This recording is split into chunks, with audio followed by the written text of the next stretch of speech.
About 2.5 years ago, when I was setting up my new shop, I treated myself to a SuperMax drum sander. I read many good things about it. It looked like a very nice piece of equipment.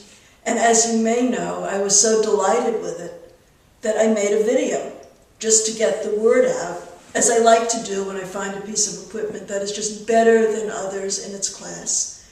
And I had had experience with other drum sanders, so I did have a good basis of comparison.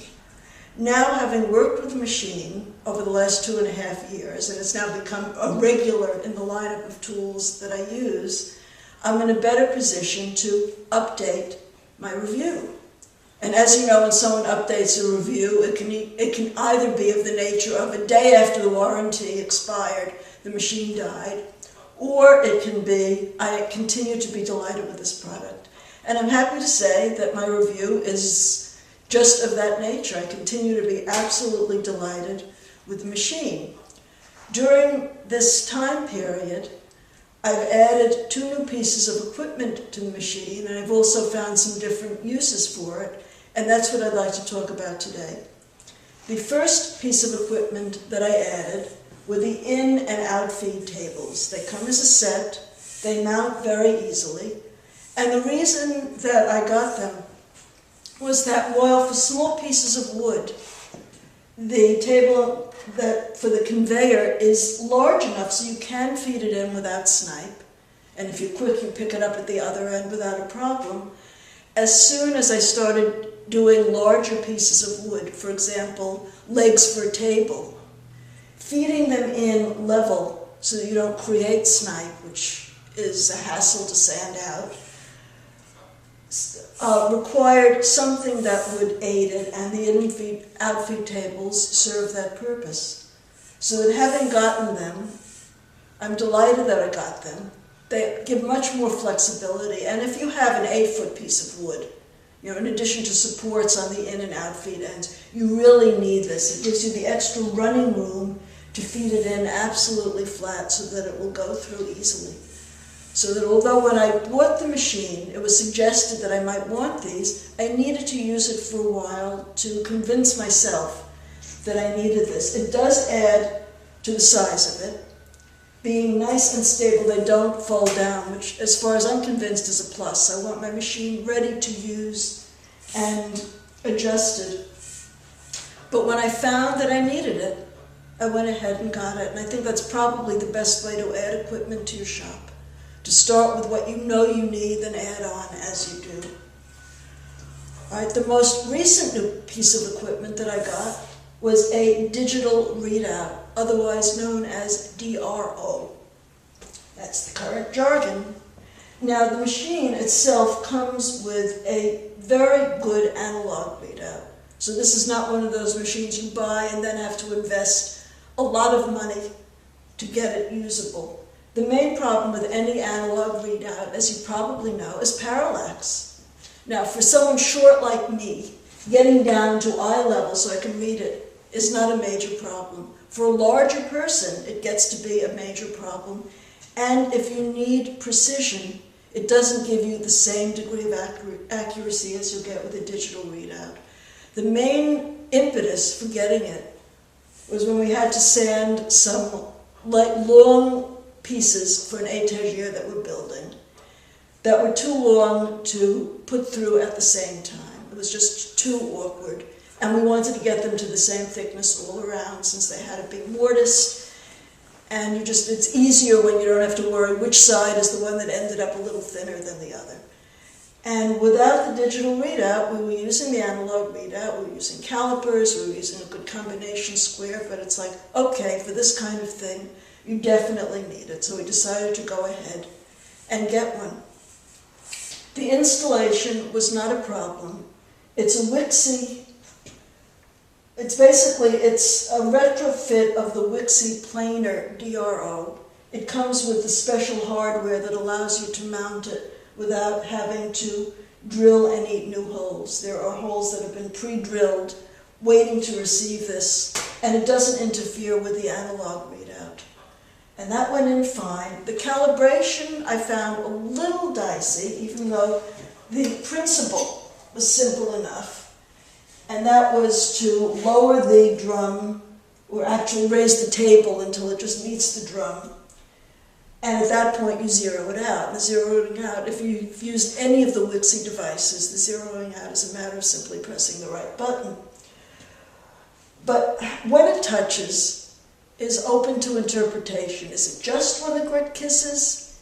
Is it when it scratches a bit? Is it when you can no longer move the drum? That wasn't clear.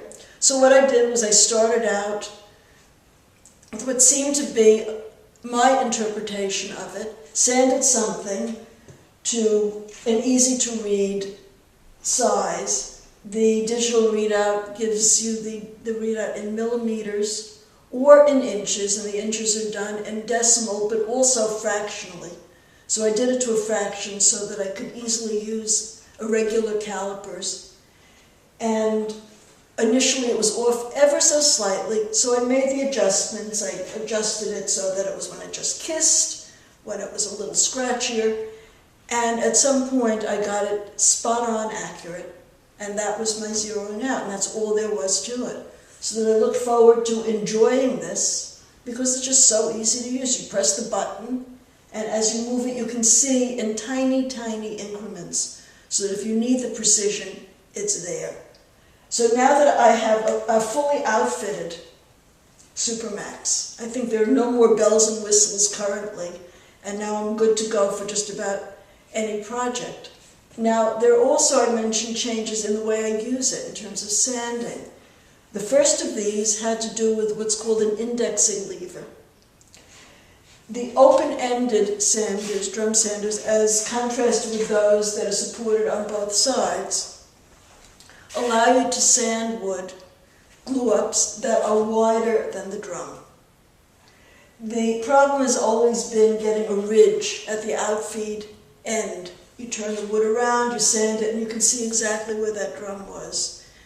And to deal with this, there's an indexing lever. The instructions are very clear in the manual, which is why I'm not going around to show you. There would be no point in doing that. But we tried it. It was a very simple adjustment, and we sanded a very wide board with absolutely no ridge. We pre-tested it just to see what it did on a scrap of wood, and you could see that you really do need it. So yes, you can. The 1938 is an accurate designation.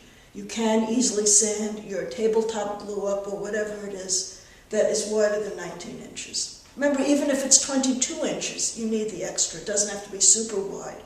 So that's one new use that we've put it to. And the second new use, which is new as of yesterday, came about quite by accident. We went to a new lumber yard. We needed some sapele and didn't want to go to our usual lumber yard, which was an hour away. And what we discovered was that this lumber yard does not routinely surface its wood. It was good wood, kiln-dried wood, but it's not planed. We're used to doing our own edges. That's not an issue, but at least enough planing so that you can see what you're buying. Next time we go to this yard, we'll bring a little plane and do skip planing, but we did not know that we'd need it. All right, so having heard that you could use a drum sander as a planer, I decided that this was a good time to give it a try. I had no desire to buy a planer. I don't typically need wood planed, and if I need a large amount, I will have it done at the yard. But every now and then, it's useful. So what I did was I got a strip of the appropriate grit, which is a 36. Now, if you've never seen a 36 grit sandpaper, it is very, very coarse, and it's also very, very stiff. And did not look like it would be fun to work with, but I said, okay, let me give it a go. Now, if you've worked with drum sanders, you know that the sticky point usually is getting the paper on. If you're unfamiliar with drum sanders, the paper is held by clips at either end. For open-ended drum sanders like this, the outboard clip is seldom a problem because you can see it, you can reach it. It's a no-brainer. You clip the end in and you start wrapping it, keeping it taut. You want to get it so the strips butt each other just about, but with no overlap. If you overlap it, you'll know it because you're sanding in big grooves in your wood, which is not what you want to do, particularly with a grit like this. The tricky part, however, comes at the inboard side, because this is where it's attached, and accessibility is a problem. I don't have the height to look down or reach, and even so, you can't easily see in it. The SuperMax tends to be much easier than other drum sanders I've worked with, but even so, it can be a little tricky working blind. And I decided to do this by myself without a helpful pair of extra hands, because I should be able to. And I discovered, quite by accident, as I was trying to figure out how to get this little end in and keep everything from unraveling, that if I squeezed the clip all the way, as far as I could squeeze it, the slot that this end had to go in opened up. And it was easy. There was no way to put it in the wrong place. I put it in, I released the clamp, and there it was. Tight as a drum, as they say. All right, well, you might say, well, how well does this work? Well, I'm not going to run this through the sander, because you don't need to hear the sander and my dust collector. This will not add to your experience. But what I did was I ran it through 15 passes. I counted them because I wanted to see how much time it would take, going 1/8 of a turn each way, which is recommended.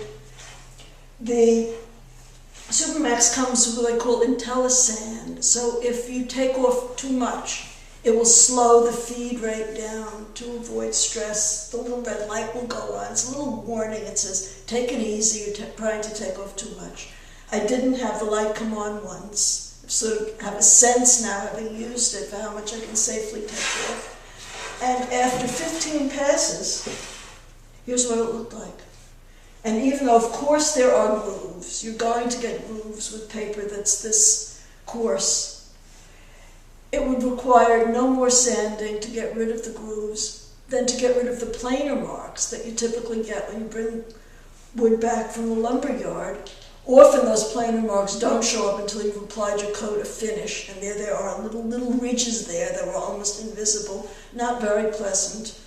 And I still have a lot more wood to take down on this, so there will be absolutely no problem. And if you wanted to sand through the grits, if for some reason you needed to, once your strip is cut to size, putting it on and taking it off is a very, very quick change. It's actually feasible to think of doing this. And I know some people who have a SuperMax who do this routinely without any problem. So I am pleased to say that having used this tool now for a good 2.5 years, in constant use quite a bit for a home shop that's not a business. You know, as you know, my business is writing articles, developing projects, designing projects, but I don't do production work. This machine probably gets used with every project that I do, and I am still delighted with it. So if you are in the market for a drum sander, you really should give this tool serious consideration. Everyone I know who's bought one so far has been delighted with it. The quality that it's made, the ease of use, the ease of doing the paper. The tech support is superb, and what more could you want than a tool that does exactly what it's supposed to? I hope you found this helpful, and thanks for watching.